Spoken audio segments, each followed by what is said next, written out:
책 읽어주는 갤럭시 오디오북 자기관리론 데일 카네기 지음 정재헌 옮김 북스데이 출간 낭독 책 읽어주는 갤럭시 파트 7 활력을 높이는 7가지 방법 1. 하루에 1시간을 더하는 방법 피로는 불안, 걱정, 두려움 같은 부정적인 감정에 대한 저항력을 떨어뜨린다. 그러므로 피로하지 않게 예방하는 것은 불안한 심리를 막는 데 필수적인 조건이다. 피로와 걱정을 예방하는 제1법칙은 가끔 휴식할 것, 피로하기 전에 휴식하는 것이다. 피로는 놀라운 속도로 축적된다. 미 합중국 육군은 여러 번 시험한 결과 오랫동안의 군대 훈련으로 단련되어 있는 병사들도 1시간에 10분씩 배낭을 내려놓고 휴식하는 편이 행군도 더 잘 되고 지구력도 강해진다는 사실을 알았다. 인간의 심장은 매일 마치 1m 높이의 굴착 플랫폼 위로 20톤의 석탄을 퍼올리듯 에너지를 온몸에 실어 나른다. 이 믿을 수 없을 정도의 중노동을 50년, 70년, 90년이나 하는 것이다. 심장은 어떻게 그것을 견딜 수 있을까? 하버드 의대의 월터 캐논 박사의 설명을 들어보자. 사람들은 대개 심장이 잠시도 쉬지 않고 계속 일하고 있다고 생각하지만 실제로는 일정하게 쉬는 시간이 있습니다. 심장이 평균적으로 1분에 70회 뛴다고 하면 실제로 작동하는 것은 24시간 중에서 겨우 9시간 뿐입니다. 결국 심장은 하루에 15시간씩 쉬는 셈이죠.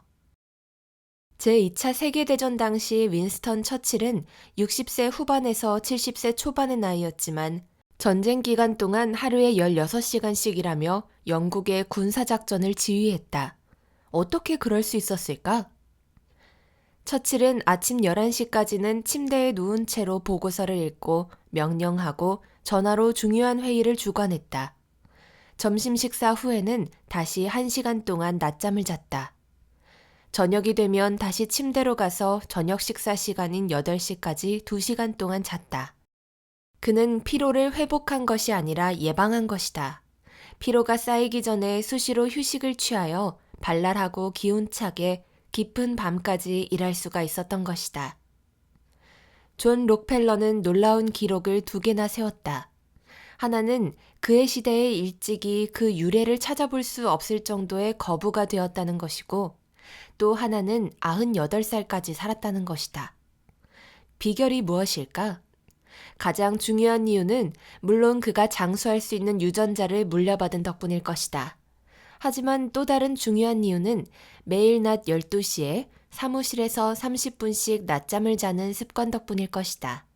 그는 매일 사무실 소파에 누워서 30분씩 잤는데 그가 낮잠을 자고 있는 동안에는 미국 대통령이 전화해도 통화할 수 없었다. 왜 필요한가 해서 데니얼 W. 조슬리는 이렇게 말했다. 휴식은 아무것도 하지 않는 것을 의미하는 것이 아니다. 휴식은 치료다. 아주 짧은 시간 동안의 휴식이라도 그 치유력은 정말 대단해서 단 5분만 낮잠을 자도 피로를 예방하는 효과가 있다고 한다. 정말 놀랍지 않은가? 12년이나 백악관에서 그토록 힘든 영부인 역할을 어떻게 해낼 수 있었느냐고 질문하자 엘리너 루스벨트는 이렇게 대답했다. 정말 많은 사람들과 만나야 했죠. 그래서 회견이나 연설을 앞두었을 때는 의자나 소파에 앉아 눈을 감고 20분씩 휴식하는 규칙을 정해두었어요. 최근에 딘 오틀러와 회견하기 위해 메디슨 스퀘어 가든의 휴게실로 가보니 그곳에는 소박한 간이 침대가 놓여 있었다. 휴식 시간에 매일 여기 누워 1시간씩 잡니다. 할리우드에서 영화를 제작할 때도 큼직한 안락의자에서 30분가량 자곤 했어요. 그렇게 하면 완전히 기운이 되살아나거든요. 에디슨은 자신의 놀라운 에너지와 지구력은 자고 싶을 때 자는 습관 덕분이라고 말했다. 헨리 포드의 80세 생일 직전에 그를 인터뷰하기 위해 만났을 때 그가 너무 젊고 활기 넘쳐 보여서 깜짝 놀라 그 비결을 물었더니 그는 이렇게 대답했다. 나는 앉을 수 있을 때 절대로 서 있지 않고 누울 수 있을 때 결코 앉아 있지 않습니다. 할리우드의 영화 감독인 잭 채트리크에게 그런 방법을 써보라고 권한 적이 있었는데 다시 만났을 때 그는 기적이 일어났다고 고백했다. 몇 년 전에 나를 만나러 왔을 때 그는 메트로 골드윈 메이어 영화사의 단편부 부장이었는데 몹시 지쳐 있었다. 그는 기력 회복에 좋다는 온갖 치료를 다 받아보고 강장제며 비타민제를 비롯한 온갖 약을 먹었지만 별 효과가 없었다. 나는 그에게 매일 1시간씩 낮잠을 자라고 권했다. 그리고 사무실에 안락 의자를 가져다 놓고 틈만 나면 누워서 쉬고 되도록 몸을 편하게 하라고 권했다. 2년 뒤 다시 그를 만났을 때 그는 이렇게 말했다. 기적이 일어났어요. 주치의가 그렇게 말했다니까요. 전에는 단편 영화를 구상하거나 의논할 때 몸을 굳히고 앉아 있었는데 지금은 안락 의자에 거의 누워서 해요. 요 20년 동안 이렇게 기운이 팔팔했던 적이 없어요. 전보다 2시간이나 더 많이 일하는데도 필요한 줄 모르겠다니까요. 하지만 당신에게도 이것을 적용할 수 있을까? 만약 당신이 속기사라면 에디슨처럼 아무 때나 낮잠을 잘 수 없을 것이고 회계사라면 안락 의자에 누워서 부장에게 회계 보고를 할 수 없을 것이다. 하지만 점심시간에 식사를 한 다음 10분쯤 낮잠을 잘 수는 있지 않을까? 조지 씨 마샬 장군은 그렇게 했었다. 그는 전시 중에 군대를 지휘하는데 너무 바빴기 때문에 정오에는 반드시 휴식을 취할 필요가 있었다. 만약 당신이 50세가 지났는데도 그럴 겨를이 없다면 재빨리 생명보험에 최대한 많이 들어야 한다. 요즘 장례식 비용도 싸지 않고 갑작스럽게 죽는 일도 많다. 당신의 부인은 보험금을 받아 젊은 사람과 재혼하기를 원하고 있을지도 모른다. 만약 점심 식사 후에 낮잠을 잘 수가 없다면 저녁 식사 전에라도 잠깐 누울 수 있도록 마음을 쓸 일이다. 그것은 커피 한 잔보다 싸고 스트레칭을 하는 것보다 5,467배나 더 효과적이다. 게다가 깨어있는 일상에 1시간 덧붙인 셈이 된다. 왜? 어째서? 왜냐하면 낮잠 1시간 플러스 야간 6시간의 수면은 밤에 8시간 자는 것보다 훨씬 더 효과적이기 때문이다. 육체 노동자의 경우에도 많이 쉴수록 더 많이 일할 수 있다. 프레드릭 테일러는 베들레헴 제철소에서 기술관리 엔지니어로 일할 때 이런 사실을 증명했다. 노동자들은 매일 1인당 12.5톤의 선처를 화물차에 싣는 작업을 했는데 정오쯤에는 완전히 녹초가 되어버렸다. 테일러는 온갖 피로 요소를 과학적으로 연구한 결과 노동자들의 하루 적정량은 12.5톤이 아니라 47톤이라고 단언했다. 지금까지의 하루 적정량의 약 4배나 되는 작업을 시켜도 지치지 않는다는 것이었다. 어떻게? 테일러는 슈미트라는 사람을 지목해서 스톱워치에 맞춰 일하도록 했다. 슈미트는 스톱워치를 들고 있는 사람의 지시대로 일했다. 선처를 옮기세요. 앉아서 쉬세요. 옮기세요. 쉬세요. 어떻게 됐을까? 다른 사람들이 12.5톤을 나르는 동안 슈미트는 47톤의 선처를 날랐다. 그는 1시간 동안에 약 26분이라고 34분 쉬었다. 일하는 시간보다 쉬는 시간이 많았지만 다른 사람들보다 일은 거의 4배나 더 했다. 그가 그렇게 할 수 있었던 이유는 지치기 전에 쉬었기 때문이다. 의심스럽다면 프레드릭 윈슬로 테일러의 과학적 경영법을 한번 읽어보기 바란다. 다시 한번 강조하지만 건강하고 활력 넘치게 살고 싶다면 자주 휴식하라. 당신의 심장이 그렇게 하는 것처럼 피곤해지기 전에 쉬어라. 점심시간에 10분씩이라도 낮잠을 자라. 그러면 당신이 깨어있는 일상은 1시간씩 더 길어질 것이다. 2.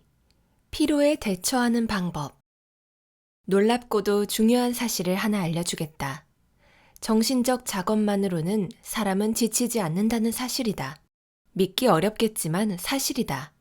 몇 년 전에 과학자들은 사람의 두뇌가 피로를 느끼지 않고 얼마나 오랫동안 일할 수 있는지, 그러니까 과학적 정의로 근무 한계 범위를 알아보는 실험을 했는데 놀랍게도 뇌 활동이 활발하게 일어나는 동안에는 뇌를 통과하는 혈액에서 전혀 피로물질이 나타나지 않는다는 것을 발견했다.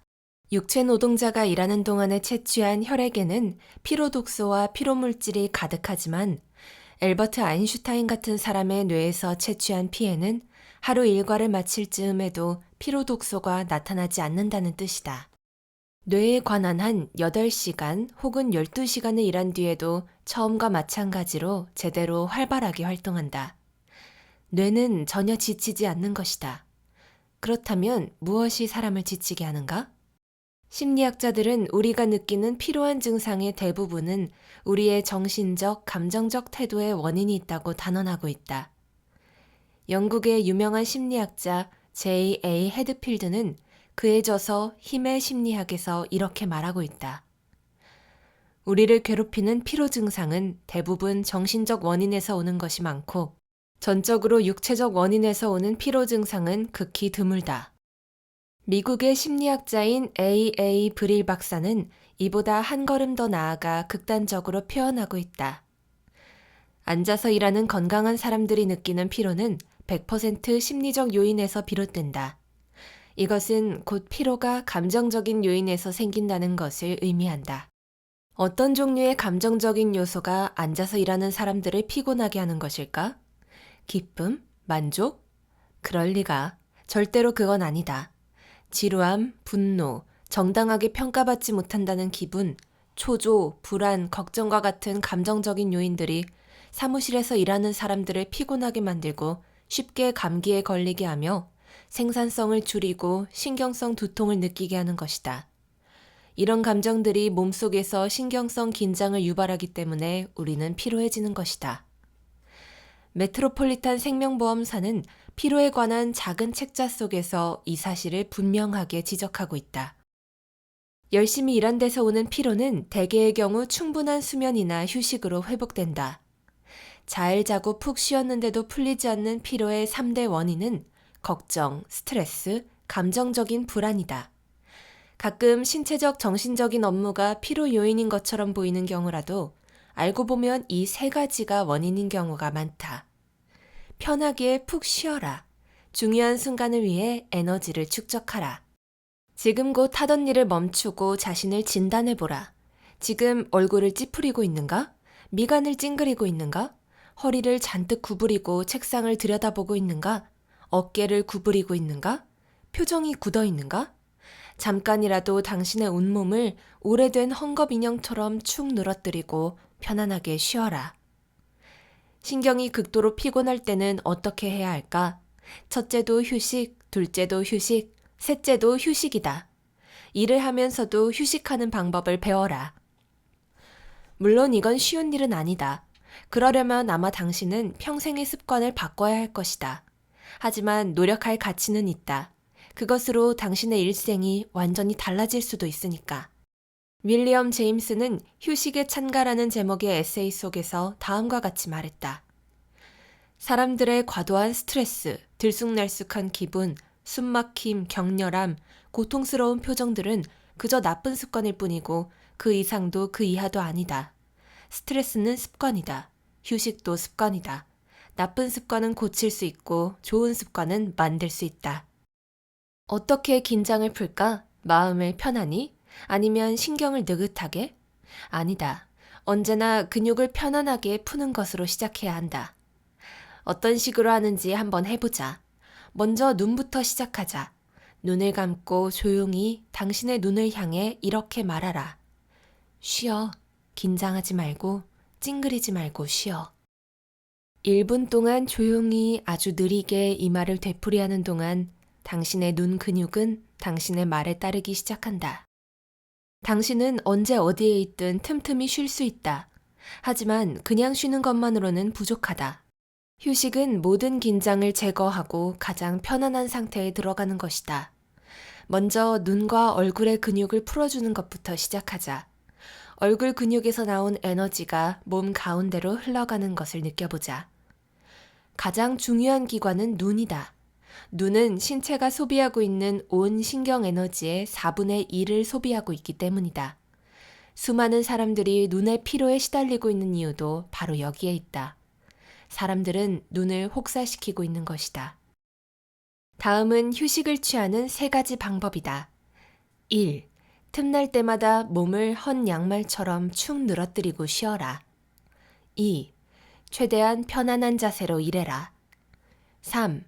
하루에 4, 5회 자신에게 물어라. 원래 해야 하는 것보다 일을 더 힘들게 하고 있는 건 아닌가? 일과 관련 없는 근육을 쓰고 있는 건 아닌가? 3. 피로를 잊고 젊음을 유지하는 방법. 1930년 당시 윌리엄 오슬러경의 제자였던 조셉 프레트 박사는 보스턴 진료소를 찾아오는 환자들 가운데 아주 많은 사람들이 신체적으로 아무 이상이 없는데 실제로는 온갖 질병의 증상을 나타내고 있는 것을 보았다. 어떤 여성은 관절염으로 손이 몹시 구부러져 있었고 어떤 부인은 위암의 징후가 있어 걱정하고 있었으며 그 밖에도 등이 아픈 사람, 두통, 만성적인 피로감, 막연한 통증을 호소하고 있었다. 그런데 문제는 아무리 철저하게 검사를 해봐도 신체적으로는 아무 이상이 없다는 것이었다. 프레트 박사는 환자들에게 아무 이상 없으니 집으로 돌아가서 그냥 잊어버리라고 말해도 소용없다는 사실을 깨달았다.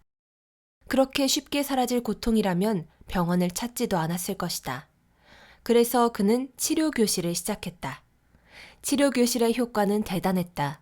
개설된 이래 18년 동안 몇천 명의 환자들이 참여하여 완쾌된 것이다. 이동성 신장병과 어떤 심장질환을 앓고 있는 부인이 있었다.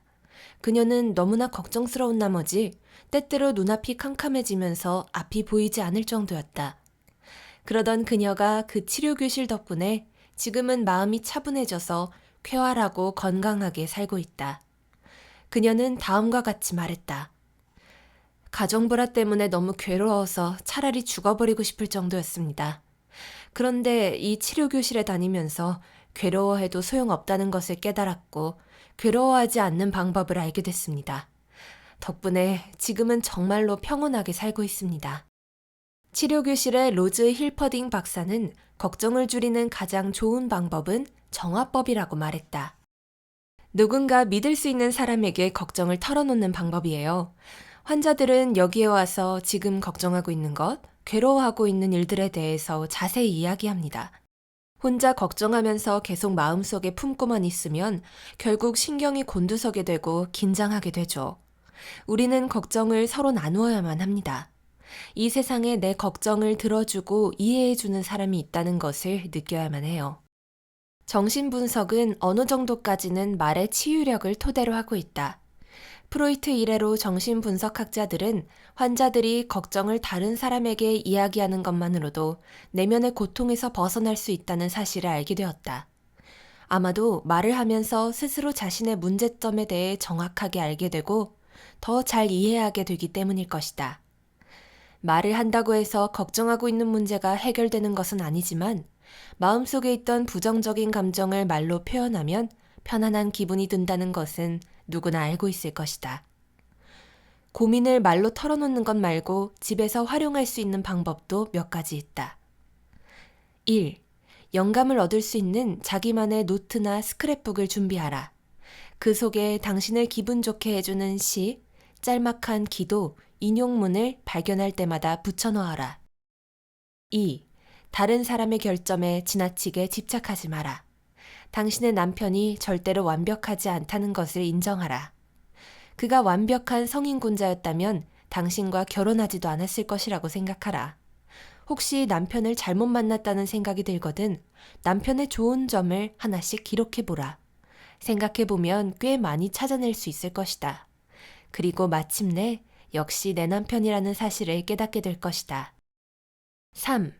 이웃 사람들에게 관심을 가져라. 당신과 같은 동네에서 사는 사람들에 대해 우호적이고 건강한 관심을 가져라.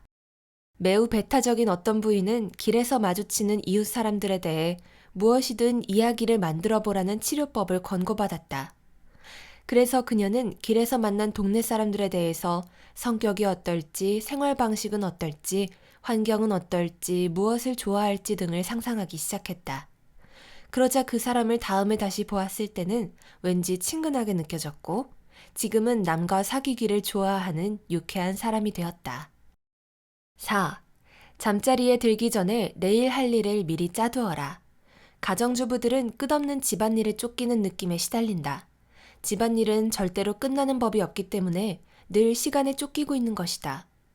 다음날 할 일을 미리 짜두면 이런 분주함과 쫓기는 기분에서 벗어날 수 있다. 실제로 더 많은 일을 하면서도 피로는 줄고 휴식 시간은 늘어나며 성취감은 더욱 커지는 것이다. 5. 긴장과 피로를 피하라.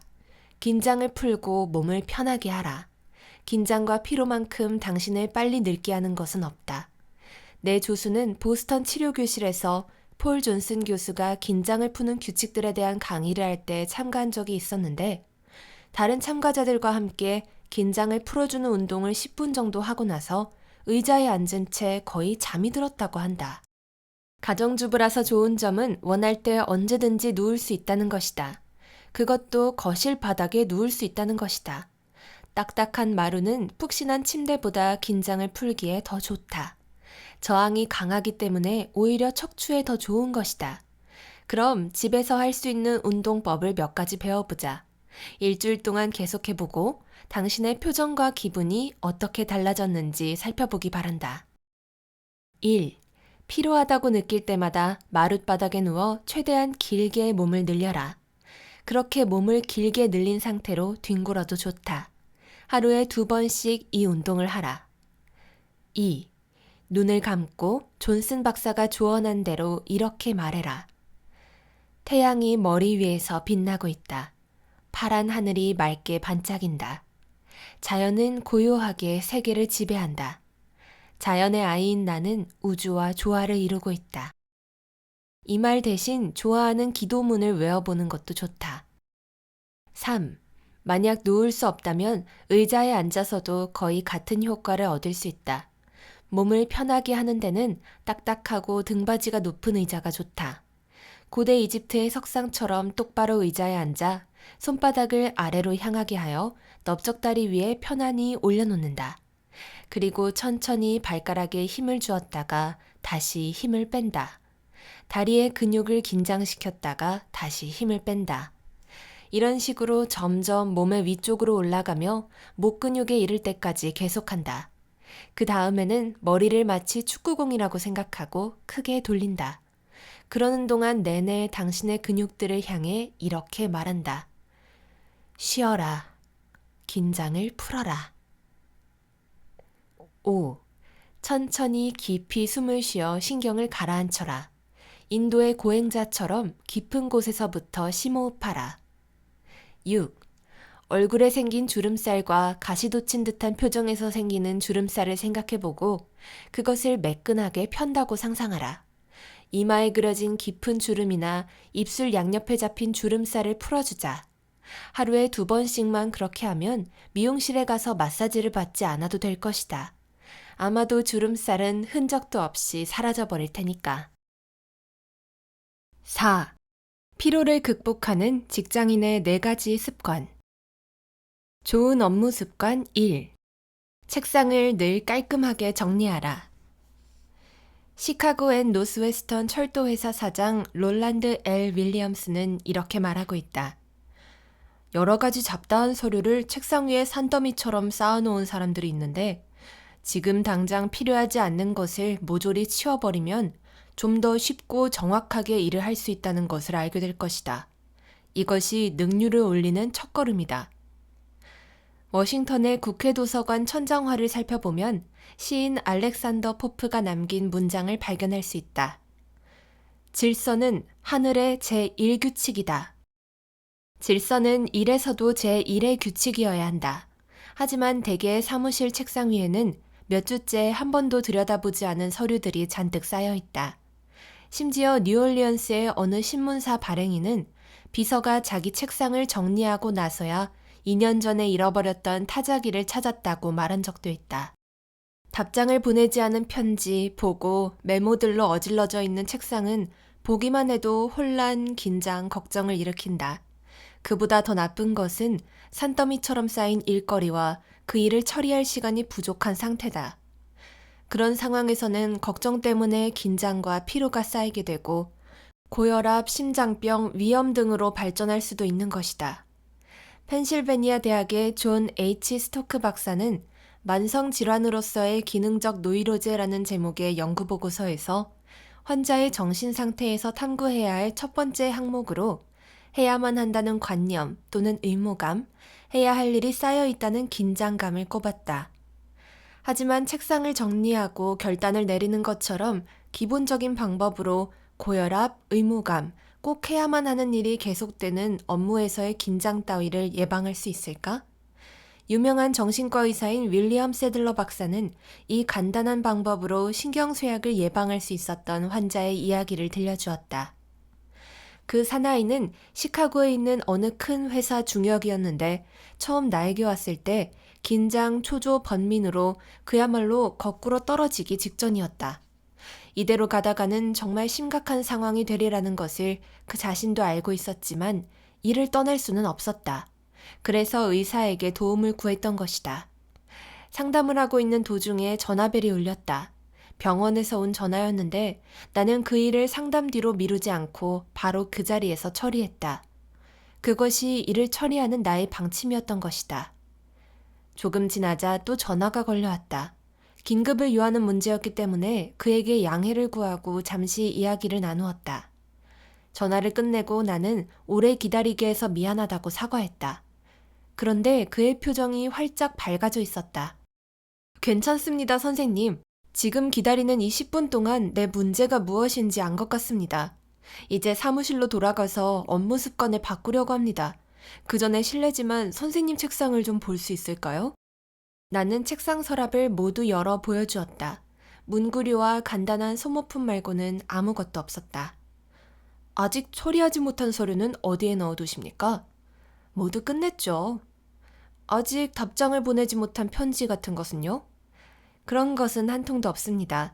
답장을 보내기 전에는 절대로 책상에서 편지를 내려놓지 않으니까요. 편지를 읽고 나면 곧바로 답장을 쓴답니다. 6주 후에 그는 자기 사무실로 나를 초대했다. 그의 얼굴은 편안하게 변해 있었다.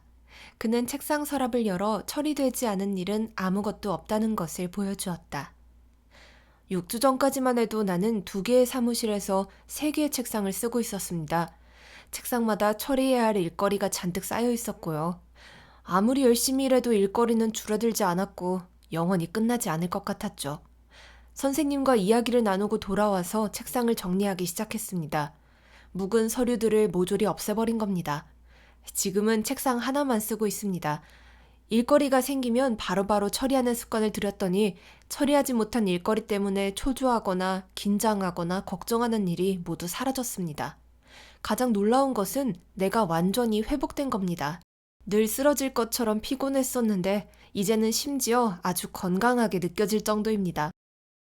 미국 대법원장이었던 찰스 에번즈 휴즈 판사는 말했다. 너무 열심히 일해서 죽는 사람은 없다. 쓸데없이 힘을 낭비하거나 지나치게 걱정하다가 죽는 것이다. 그렇다. 필요 없는 일에 힘을 다 써버리고는 맡은 일을 다 해낼 수 없을지도 모른다고 걱정하다가 죽는 것이다. 좋은 업무 습관 2. 중요한 순서대로 일을 처리하라. 시티즈 서비스 컴퍼니의 창립자인 헨리 L. 도허티는 직원들에게서 좀처럼 찾아보기 힘든 능력 2가지를 꼽았는데 하나는 생각하는 능력, 또 하나는 중요도에 따라 일을 차례로 처리하는 능력이다. 평사원으로 입사해서 12년 뒤에 펩소던트사의 사장이 된 찰스 럭맨은 자신의 성공에 대해 헨리 도어티가 말한 2가지 재능을 개발한 덕분이라고 단언하고 있다. 나는 새벽 5시에 일어난다. 왜냐하면 그때가 생각하기에 가장 좋은 시간이기 때문이다. 머리가 가장 맑을 때 하루의 계획을 세우고 중요도에 따라 일의 순서를 정한다. 내 경험에 비춰보면 아무리 계획을 세워도 반드시 중요도에 따라 일을 처리할 수 없는 경우가 꽤 많다. 하지만 중요도에 따라 순서를 정해놓고 일하는 편이 그때그때 형편에 따라 일하는 것보다는 훨씬 효과적인 것은 분명하다. 좋은 업무 습관 3. 결정을 미루지 마라. 내 강좌의 수강생이었던 HP 하웰은 US 스틸의 이사로 재직하던 때의 경험을 들려주었다. 이사회에서는 늘 수많은 안건들을 몇 시간씩이나 논의했지만 결론이 나는 일은 거의 없었고 대부분 다음으로 미루어지곤 했다. 덕분에 각 이사들은 매번 다시 검토해야 할 보고서 뭉치를 집으로 가지고 돌아가야만 했다. 마침내 나는 한 번에 한 가지 의제만 다루자고 이사회를 설득했다. 대신 의제를 다음으로 연기하거나 결정을 미루는 것은 허용하지 않기로 했다. 그 결과는 참으로 훌륭한 것이었다. 회의 안건은 모두 처리되었고 일정표는 깨끗해졌으며 보고서를 집으로 가지고 돌아갈 필요도 없어졌다. 우리도 이 규칙을 적용하면 무척 유익할 것이다. 좋은 업무 습관 4. 업무를 조직하고 위임하고 관리하는 법을 배워라. 대부분의 직장인들은 자기가 맡은 일을 다른 사람들과 나누는 방법을 몰라서 어떻게든 혼자서 처리하려고 애쓰다가 결국 업무의 세부적인 사항들에 파묻혀 허둥댄다. 책임을 나누는 법을 배우는 것이 어렵다는 것은 나도 잘 알고 있다. 나도 정말 어렵게 배웠으니까. 상대가 적합하지 않은 사람인 경우에 일어나는 재앙에 대해서도 경험해봐서 잘 안다. 그렇다고 해도 직장인, 특히 임원진들은 책임을 나누고 권한을 위임하는 법을 배워야 한다. 업무를 조직하고 위임하고 관리하는 법을 배우지 못하면 절대로 크게 성장할 수 없다. 5. 지루함을 극복하는 방법. 피로의 주요 원인 중 하나는 지루함이다. 어느 날 밤 앨리스는 완전히 지쳐서 집에 돌아왔다. 머리가 지끈지끈 아팠고 허리도 뻐근했다. 너무 지쳐서 저녁이고 뭐고 그냥 자고 싶었지만 어머니가 밥을 먹고 자라면서 붙잡는 바람에 마지못해 식탁에 앉았다. 그때 전화벨이 울렸다. 남자친구가 춤추러 가자고 전화한 것이다. 순간 앨리스의 눈이 반짝 빛났다. 그녀는 순식간에 팔팔해져서 2층으로 뛰어 올라가더니 연한 회청색 드레스를 골라 입고 외출했다. 집에 돌아온 것은 새벽 3시쯤이었다. 얼마나 피곤했겠냐고? 전혀.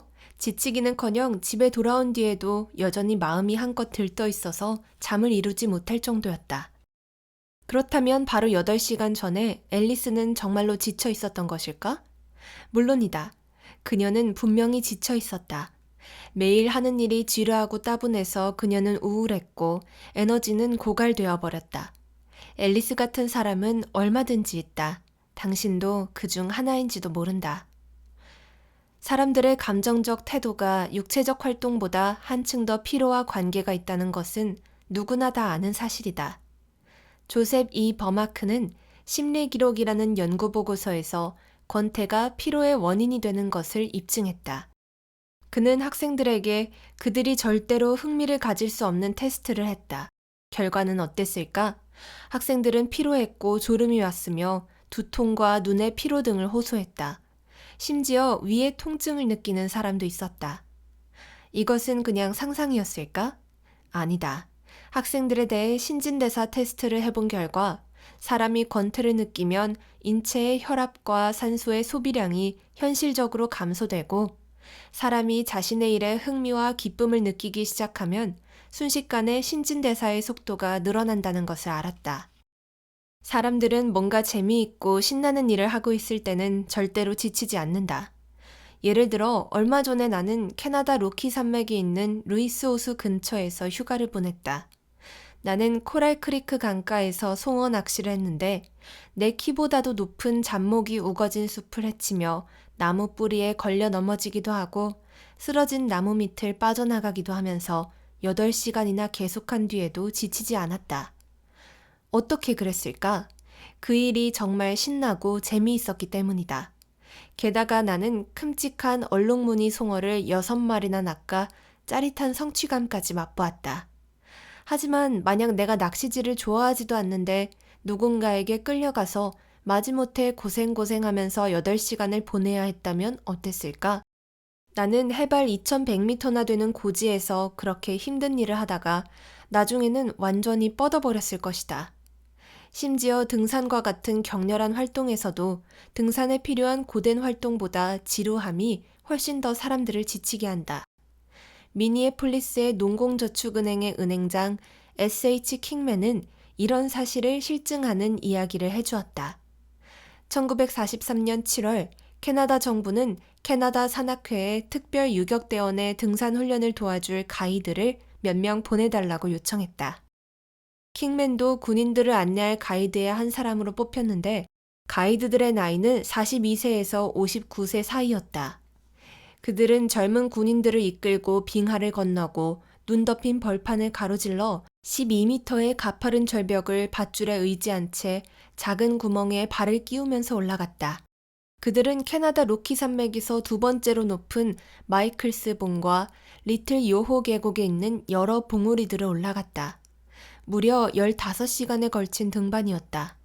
튼튼하고 젊은 군인들은 완전히 지쳐서 상당수가 밥도 먹지 못하고 잠들어 버렸다. 그렇다면 군인들보다도 두세 배나 나이가 많은 가이드들은 어땠을까? 지치기는 했지만 그들에게는 기분 좋은 피로였다. 가이드들은 저녁을 먹고 나서도 한참이나 둘러앉아서 그날의 등반에 대해 이야기를 나누었다. 그들에게는 그날의 등반 과정이 무척 흥미진진했던 것이다. 만약 당신이 정신노동자라면 일의 양 때문에 지치는 경우는 거의 없다는 것을 알 것이다. 정신노동자는 오히려 제대로 하지 못한 일 때문에 지치고 피로해진다. 지난주에 일이 제대로 풀리지 않았던 날을 떠올려보라. 대답도 없고 약속은 깨지고 여기저기에 문제가 발생했던 그날. 하루 종일 얼마나 머리가 아프고 지쳤던가? 하지만 모든 일이 순조롭게 잘 돌아갈 때는 보통 때보다 훨씬 더 많은 일을 했는데도 오히려 새하얀 치자나무 꽃처럼 하루 종일 상쾌한 기분이었다. 여기서 우리가 배워야 할 교훈은 우리는 일 자체 때문이 아니라 걱정, 좌절, 분노 때문에 지치고 피로해진다는 것이다. 이 장을 집필하는 도중에 나는 제롬 컨의 즐거운 뮤지컬 코미디 쇼보트의 재공연을 보러 갔다. 코튼 블라썸호의 앤디 선장은 철학적 의미를 닮은 짧은 노래를 불렀다. 즐기면서 일할 수 있는 사람은 행복한 사람이야. 정말 그렇다. 그런 사람들은 운이 좋다. 좋아하는 일을 즐기는 동안 더 많은 행복감과 성취감을 느끼면서 걱정이나 피로는 거의 느끼지 않기 때문이다. 재미있는 일을 하면 활력도 커진다. 매력적인 애인과 16km를 걷는 것보다 잔소리 심한 아내와 16m를 걷는 것이 얼마나 더 피곤한지는 누구나 다 아는 사실이다. 하지만 세상에는 정말 지루한 일을 하며 사는 사람들이 많다. 그럼 어떻게 해야 할까? 오클라호마의 어느 석유회사에서 일하는 속기사의 이야기를 들려주겠다. 그녀는 월말마다 일주일 동안은 정말 단조롭고 지루하기 짝이 없는 일을 해야 했다. 정유 임대 양식지에 숫자며 통계 자료를 써넣는 작업이었다. 그 일이 너무나도 지겨워서 그녀는 자기 방어 차원에서 지루한 업무를 재미있는 일로 바꿔보기로 결심했다. 어떻게? 그녀는 날마다 자기 자신과 시합을 벌였다. 오전 일이 끝나면 자신이 채운 양식지가 모두 몇 장인지 센 다음 오후에는 오전보다 더 많은 양식지를 채우기 위해 열심히 일했다. 그리고 그날 채운 양식지가 오전 오후 합해서 모두 몇 장인지 센 다음 그 다음 날에는 그 기록을 깨려고 기를 쓰고 일하는 시기였다. 그 결과 그녀는 다른 어느 속기사보다 많은 계약서를 작성했다. 그래서 그녀는 무엇을 얻었을까? 칭찬, 감사, 승급, 월급 인상? 아니다. 그녀는 그저 지루함에서 오는 피로를 막을 수 있었을 뿐이었다. 그것은 그녀에게 정신적 자극이 되었고 더 많은 에너지와 열정을 누릴 수 있었다. 나는 이 이야기가 사실이라는 것을 알고 있다. 왜냐하면 나는 그 처녀와 결혼했기 때문이다. 이번에는 언제나 일에 대해 투지를 불태우는 일리노이주의 발리 G 골든 양 이야기를 해주겠다. 우리 사무실에는 속기사가 4명 있습니다. 할당된 일이 한꺼번에 쏟아질 때는 다들 바빠서 쩔쩔매죠.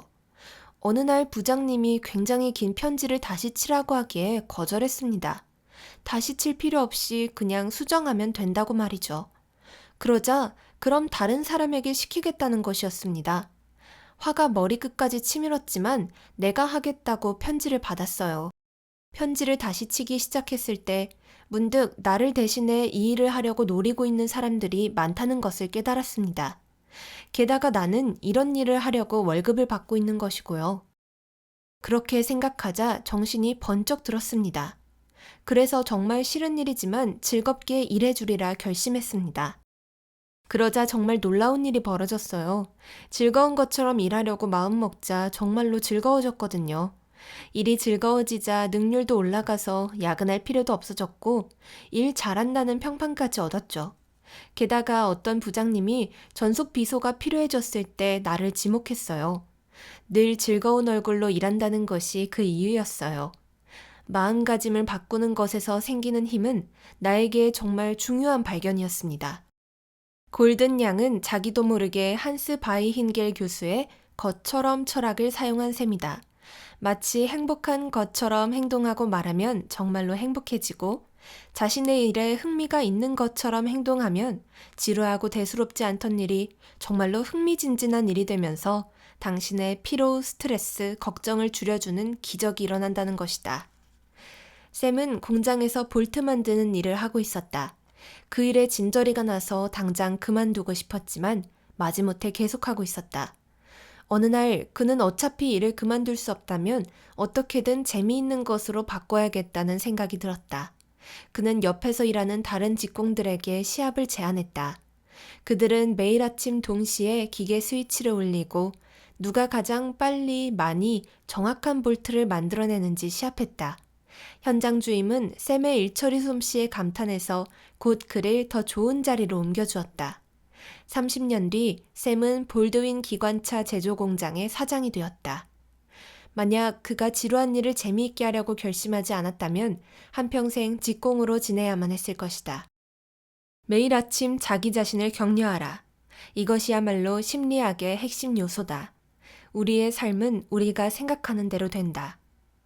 이 말은 18세기 전에 마르쿠스 아울렐리우스가 명상록에 썼던 때와 마찬가지로 오늘날에도 진리다. 자기가 하는 일에 흥미를 가지면 어떤 일이라도 재미있게 할 수 있다. 사람들은 대개 깨어있는 시간의 절반 이상을 직장에서 보내기 때문에 일에서 즐거움을 느끼면 행복은 2배가 될 것이고 직장에서 행복하지 못하면 다른 어디에서도 행복할 수 없다. 6. 불면증을 극복하는 방법. 불면증 때문에 고민하는 사람이 의외로 많다. 당신 역시 밤에 잠을 잘 못 자서 걱정인가?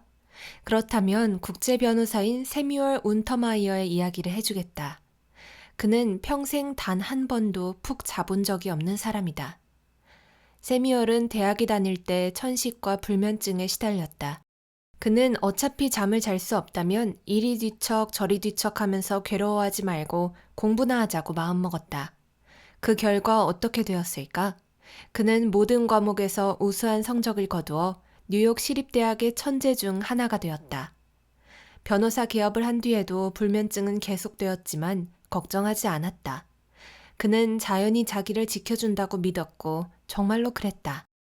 수면 시간은 아주 적었지만 그는 건강했고 뉴욕 법조계의 어느 청년 변호사보다도 훌륭하게 활동했다.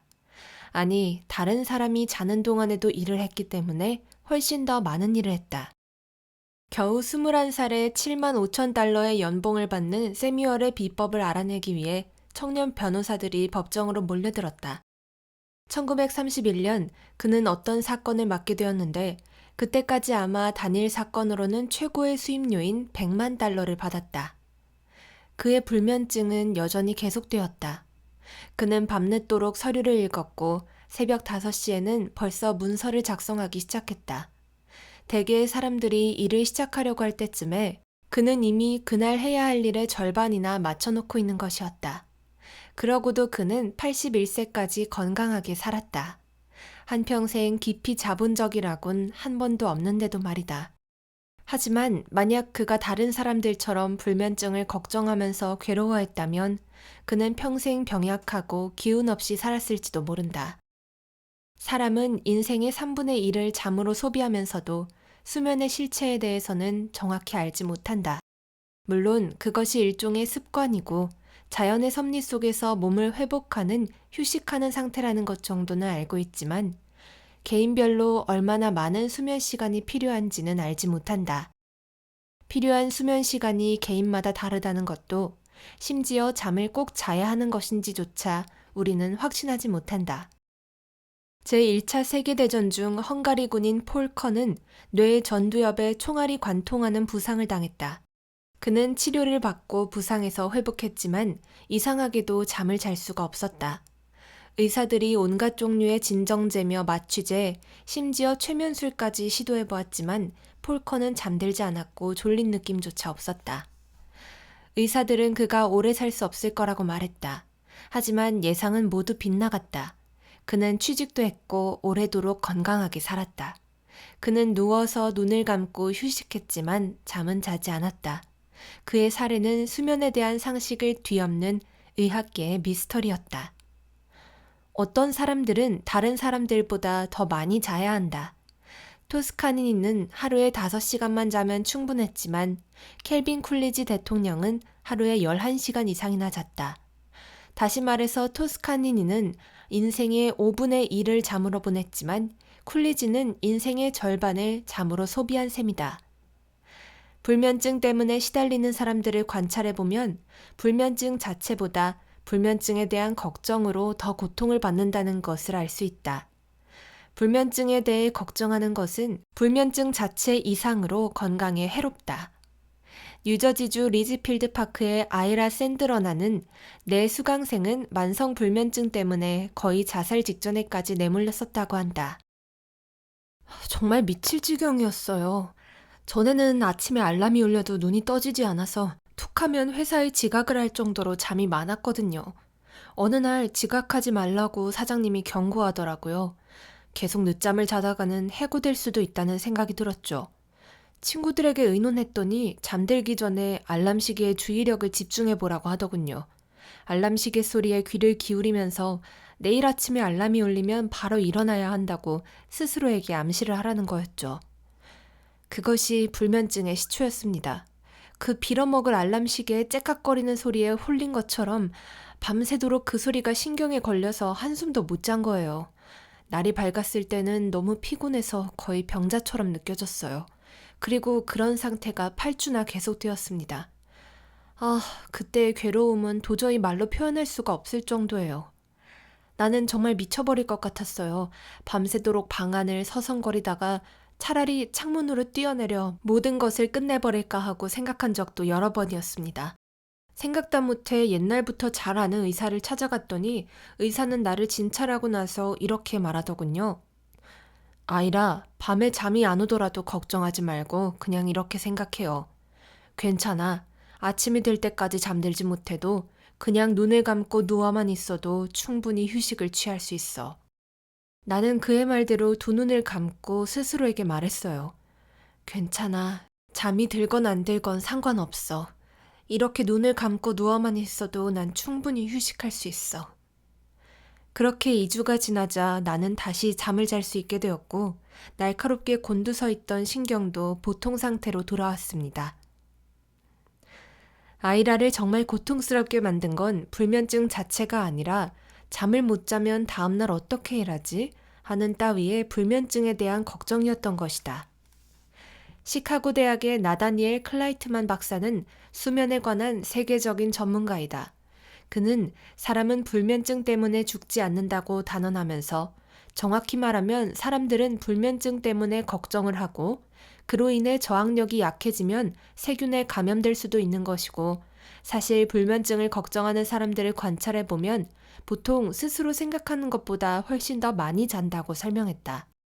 19세기의 뛰어난 사상가 허버트 스펜서는 하숙집에서 생활하는 노총각이었는데 언제나 불면증 때문에 잠을 한숨도 못 잤다는 불평을 지겹도록 늘어놓곤 했다. 그는 소음을 막기 위해 귀를 솜으로 틀어막기도 했고 불면증이 지독하게 심할 때는 아편을 사용하기도 했다. 어느 날 밤 스펜서는 옥스퍼드 대학의 세이스 교수와 같은 호텔방을 쓰게 되었다. 이튿날 아침 스펜서는 밤새도록 한숨도 못 잤다고 불평을 늘어놓았다. 하지만 진짜로 한숨도 못 잔 사람은 세이스 교수였다. 스펜서가 밤새 요란하게 코 고는 소리 때문에 말이다. 잠을 깊이 푹 자기 위한 첫 번째 요건은 안정감이다. 그레이트 웨스트 라이딩 요양원의 토마스 히슬롭 박사는 영국 의학협회의 강연에서 바로 이 점을 강조했다. 나의 오랜 경험에 의하면 잠을 잘 자게 해주는 가장 좋은 방법은 기도입니다. 이것은 전적으로 의사 입장에서 말하는 것입니다. 자기 전에 습관적으로 하는 기도는 세상에서 가장 안전하고 자연스러운 정신 안정제입니다. 만약 당신이 무신론자라면 물리적인 방법으로 몸을 편하게 이완시키는 방법을 배워야 한다. 불안과 긴장에서 해방되기의 저자 데이비드 헤럴드 핑크 박사는 몸을 이완시키는 가장 좋은 방법은 자신의 몸에 말을 거는 것이라고 말한다. 말은 온갖 종류의 최면 상태로 들어가는 열쇠이기 때문이다. 근육이 긴장하고 있는 동안에는 마음도 신경도 편히 쉴 수 없다. 그러므로 잠을 자려면 우선 근육부터 풀어주어야 한다. 핑크 박사는 다음과 같이 권고하고 있다. 다리의 긴장을 풀기 위해 무릎 밑에 베개를 놓고 팔 밑에도 작은 베개를 놓는다. 그리고 턱, 눈, 팔, 다리에 하나씩 편히 쉬라고 말을 걸다 보면 어느 틈에 잠들게 된다. 불면증을 고치는 가장 좋은 방법은 정원 가꾸기, 수영, 테니스, 골프, 스키 같은 운동을 하거나 그냥 단순히 육체적인 활동으로 몸을 피로하게 만드는 것이다. 시어도어 드라이저도 그렇게 해서 불면증을 고쳤다. 아직 이름 없던 청년 작가 시절에 그는 심각한 불면증으로 고생했다. 온갖 방법을 다 써봤지만 소용이 없었다. 결국 그는 뉴욕 센트럴 철도 회사의 보선공으로 취직했다. 레일이 움직이지 않도록 커다란 못을 받고 자갈을 삽으로 퍼올리면서 고된 하루를 보내고 집에 돌아오자 지칠 대로 지친 그는 그대로 골아떨어졌다. 너무 피곤하면 걸어가면서도 잠이 드는 법이다. 13살 때 나는 아버지를 따라 미주리주 세인트조로 돼지를 팔러 간 적이 있었다. 나는 그때까지 인구 4,000명이 넘는 큰 마을에도 가본 적이 없었는데 인구 6만 명이 넘는 세인트조에 도착하자 흥분해서 정신이 없었다. 우뚝 솟은 6층 건물도 보고 난 생처음 전차도 보았다. 정말 그날 하루는 놀라움 그 자체였다. 내 평생 그렇게 자극적이고 흥분된 날은 없었다. 아버지와 다시 기차를 타고 미주리주 레이븐우드에 도착했을 때는 새벽 2시였다. 농장까지 가려면 6.5km를 걸어가야만 했다. 바로 여기가 이 이야기의 요점이다. 나는 완전히 지쳐서 걸으면서 잠이 들었다. 심지어 꿈도 꾸었다. 인간이 완전히 지쳤을 때는 전쟁의 위험, 공포, 포화 속에서도 잠을 잔다. 유명한 신경과 전문의인 포스터 케네디 박사는 1918년 영국 제5군단이 퇴각할 때 군인들이 완전히 지쳐서 땅바닥에 쓰러진 채 거의 혼수 상태로 깊이 잠드는 것을 목격했다고 한다. 그는 손가락으로 그들의 눈꺼풀을 열어보았는데 눈동자가 모두 일정하게 위쪽으로 말려 올라가 있다는 사실을 발견했다면서 이렇게 덧붙였다.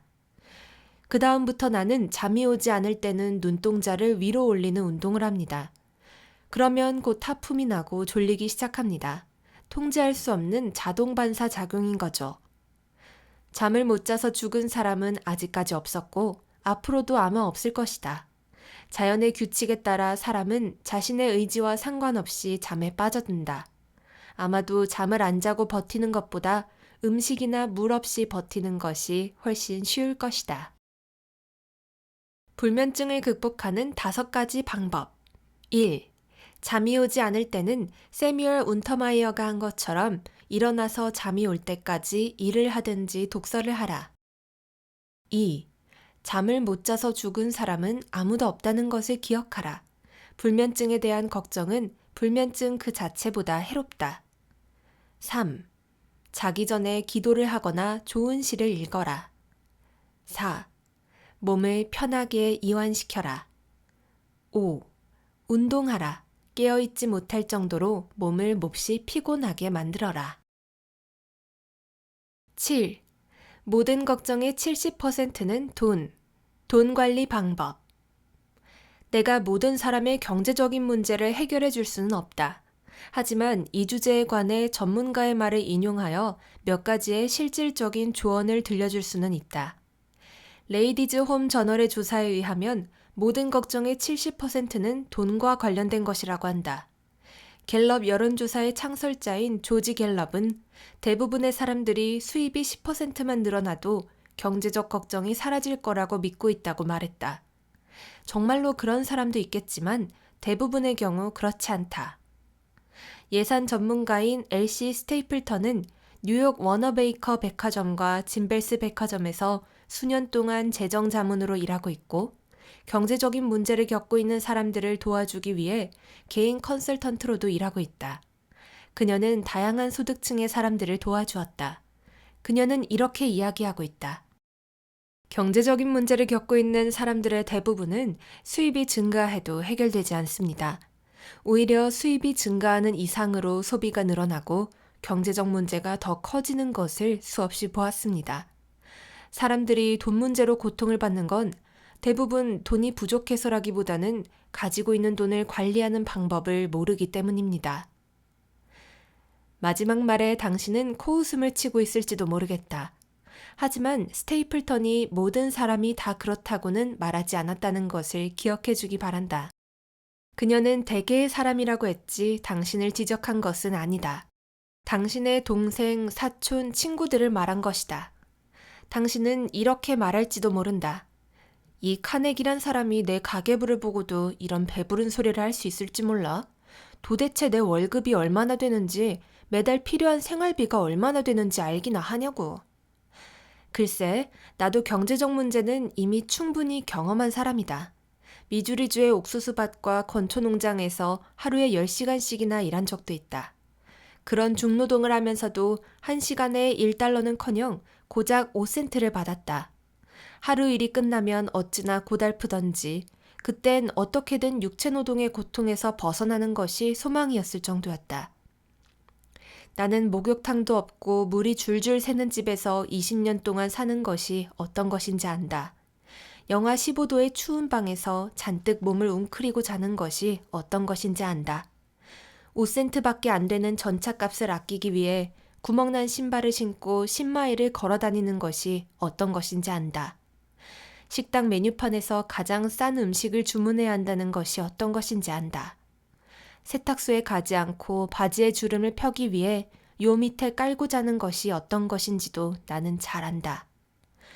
그런 경험을 했기 때문에 나는 이제 경제적인 걱정으로부터 자유로워지려면 어떻게 해야 하는지 깨달았다. 우리는 기업들이 하는 방식을 배워야 한다. 소비 계획을 세우고 계획에 따라 소비를 해야 하는 것이다. 그런데 대개의 사람은 그렇게 하지 않는다.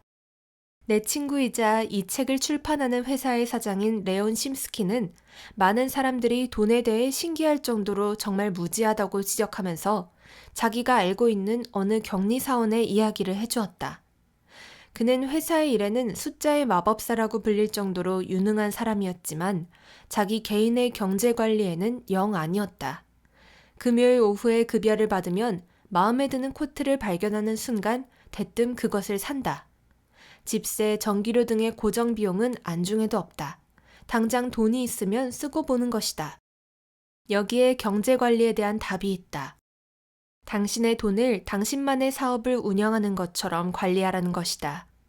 그렇다면 어떻게 예산을 짜고 계획을 세워야 할까? 돈을 관리하는 방법에는 10가지 규칙이 있다. 규칙 1. 메모하라. 50년 전 런던에서 소설가로 생활하기 시작했을 때 아놀드 베넷은 가난에 쪼들리고 있었다. 그는 아무리 작은 금액의 돈이라도 어디에 썼는지 차근차근 적어놓았다. 돈이 어디로 새나가는지 궁금해서 그랬을까? 아니다.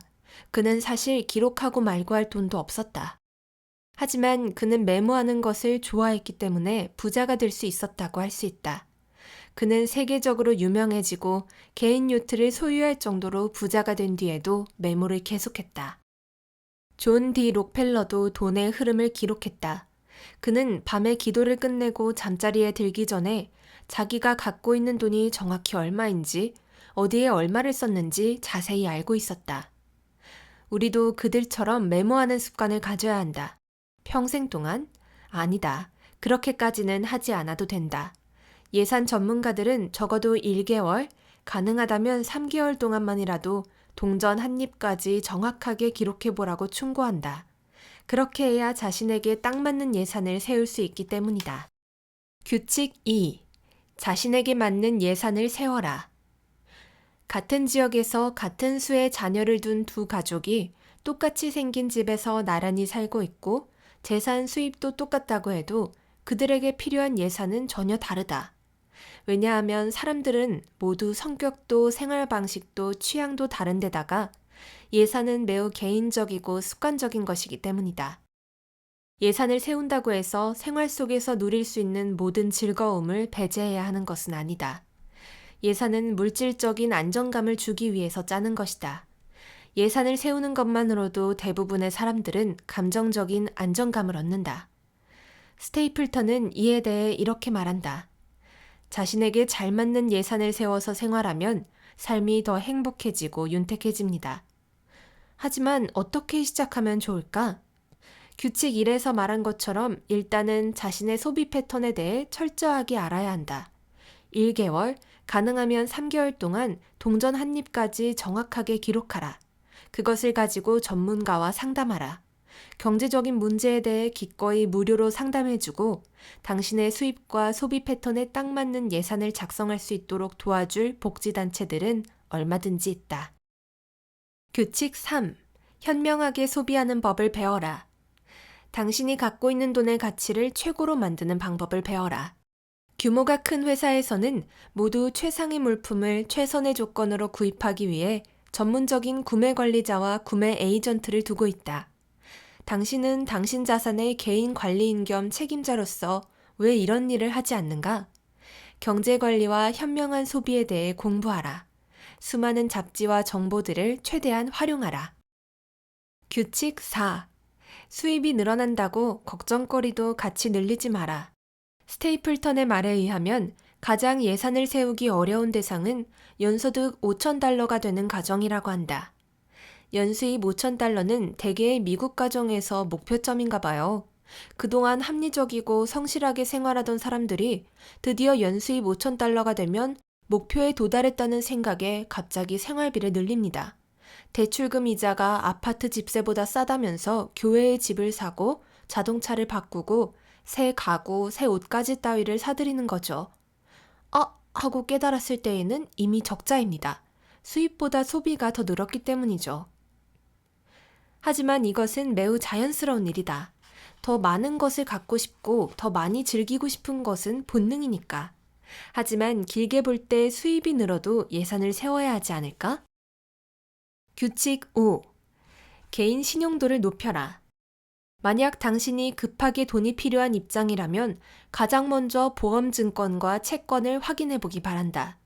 현금으로 전환 가능한 예금의 성격을 가진 보험도 있으니까. 대출 가능한 보험도 없고 채권도 없지만 집이나 자동차 같은 담보물이 있다면 은행으로 가라. 은행은 엄격하게 규제받고 있고 이자율이 정해져 있으며 매우 공정하게 거래할 수 있다. 하지만 담보물도 없고 재산도 없고 월급 말고는 아무것도 가진 것이 없다면 어떻게 해야 할까? 당신이 그런 경우라면 가장 먼저 이 경고문을 기억하라. 절대로 대부업체와 거래하지 마라. 아무리 매혹적인 광고를 보더라도 절대로. 아주 가끔 정말 드물게 나름 도덕적이고 엄격한 기준을 적용하는 대부업체도 있기는 하다. 하지만 그런 경우에도 어마어마하게 비싼 이자를 내야 하고 위험 부담률도 훨씬 높다. 악덕 사채업자에게 평생 시달리는 사람들 이야기는 수없이 들었을 것이다. 되든 안 되든 먼저 은행에 가서 상담하기 바란다. 규칙 6. 질병, 화재, 긴급 상황에 대비하라.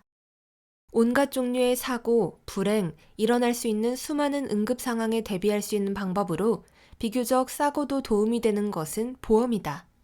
목욕탕에서 미끄러지거나 풍진에 대해서까지 모두 보험을 들라고 권하는 것은 아니다. 다만 돈이 많이 들 것으로 예상되는 주요 재난에 대비하라는 것이다. 규칙 7. 자녀들에게 경제교육을 해라. 유어 라이프라는 잡지에 스텔라 웨스튼 터틀이라는 사람이 어린 딸에게 경제교육을 시킨 일화가 소개된 적이 있다. 나는 은행에서 수표용지를 얻어다가 9살짜리 딸에게 주었다. 매주 용돈을 받을 때마다 딸은 그것을 엄마에게 예금하고 엄마는 아이만의 은행이 되어 그 돈을 맡아주었다. 딸은 돈이 필요할 때마다 수표를 끊어 엄마에게서 돈을 받았고 예금 잔액이 얼마나 남았는지 확인했다. 이런 식의 은행놀이가 어린 소녀에게는 무척 재미있었을 뿐만 아니라 돈을 관리하는 진짜 책임감마저 가지게 되었다. 정말 훌륭하지 않은가? 만약 당신에게 아들이나 딸이 있다면 그들에게 돈에 대한 책임감과 돈을 관리하는 방법을 반드시 가르쳐야만 한다. 규칙 8. 만약을 대비해 여유 자금을 마련하라. 세상 일은 늘 계획한 대로만 돌아가지는 않는다. 살다 보면 생각지도 못했던 큰 돈이 들어갈 일이 생기기도 한다. 아무리 빠듯하게 살고 있다 하더라도 만약에 대비한 여유자금용 통장을 따로 만들어 아주 조금씩이라도 저축하라. 예산을 세우고 계획에 따라 소비하는데도 늘 적자를 면치 못하는 형편이라면 수입을 늘릴 방법을 적극적으로 찾아보라. 그렇게 주위를 둘러보면 아직 시도해 볼 만한 가능성들이 꽤 많이 있을 것이다. 중요한 것은 돈 문제에 대해 걱정만 하고 있기보다는 뭔가 긍정적인 일을 하는 것이다. 예를 들어 당신이 요리에 자신 있는 주부라면 당신의 주방에서 요리 강습을 시작할 수도 있다. 동네 빵집에서 주문을 받아 수제 파이를 만들어 팔았던 어떤 여성처럼 당신도 당신의 특기를 살려 동네에 있는 상점과 협업할 수도 있다. 다만 한 가지 주의해 두겠는데 천성적으로 세일즈맨의 재능을 타고난 사람이 아니라면 방문 판매는 시도하지 않기 바란다. 대부분의 사람들은 방문 판매를 무척 싫어하기 때문에 실패할 확률이 높다. 규칙 9. 절대로 도박은 하지 마라. 경마나 도박으로 돈을 벌겠다고 하는 사람들이 그렇게 많은 것을 보면 정말 놀랍다. 어리석은 사람들이 경마에 베팅하는 금액은 1년에 60억 달러나 된다. 이것은 1910년 미국의 국가 채무액의 무려 6배에 달하는 금액이다. 브릿지와 포커의 권위자이자 인류 수학자이며 전문 통계학자이고 보험 회계사인 오스왈드 자코비는 져서 승산은 얼마나 되는가에서 당신이 경마, 룰렛, 주사위 도박, 슬롯머신, 포커, 컨트랙스 브릿지, 경매 카드 게임, 주식 등을 했을 때 승산이 얼마나 되는지 계산해 놓았다. 그는 아주 과학적이고 수학적인 데이터를 제공하고 있다. 어떻게 하면 도박으로 돈을 벌 수 있는지 알려주는 책이 아니다. 당신이 일반적인 도박에서 이길 확률이 얼마나 되는지 보여줄 뿐이다. 그리고 그 확률을 보면 도박을 하는 사람들이 정말 불쌍하게 생각될 것이다. 규칙 10. 자신에게 분풀이하지 마라. 우리가 당장 경제 상황을 개선할 수는 없다고 하더라도 거기에 임하는 우리의 정신 태도는 개선할 수 있다. 다른 사람들도 우리와 마찬가지로 경제적인 문제를 갖고 있다는 것을 기억하자. 당신은 A를 따라갈 수 없기 때문에 걱정하지만 A 역시 B를 따라잡을 수 없다는 이유로 걱정하고 있을 것이다. 미국 역사상 가장 유명한 사람들도 경제적인 문제를 갖고 있었다. 링컨이나 워싱턴도 대통령 선거운동을 하기 위해 돈을 빌려야만 했다. 원하는 것은 모두 가질 수 없다는 이유로 자신의 일상에 독을 바르지 말자. 자기 자신을 책망하지 말고 용서하자. 철학적인 사람이 되도록 노력하자. 로마의 위대한 철학자 세네카는 이렇게 말했다. 만약 당신이 이미 가지고 있는 것에 불만을 느낀다면 온 세상을 다 가진다 해도 불행할 것이다. 그러니 잊지 말자. 온 세상을 다 차지하고 그 둘레에 울타리를 둘러친다고 해도 어차피 식사는 하루 3번으로 충분하고 잘 때는 침대 하나로 충분하다. 구덩이를 파는 인부라도 그것은 마찬가지다. 어쩌면 그가 오히려 록펠러보다도 하루 3번 먹는 식사를 더 맛있게 먹고 한층 더 편안하게 잠잘지도 모른다는 것을 절대로 잊어서는 안 된다.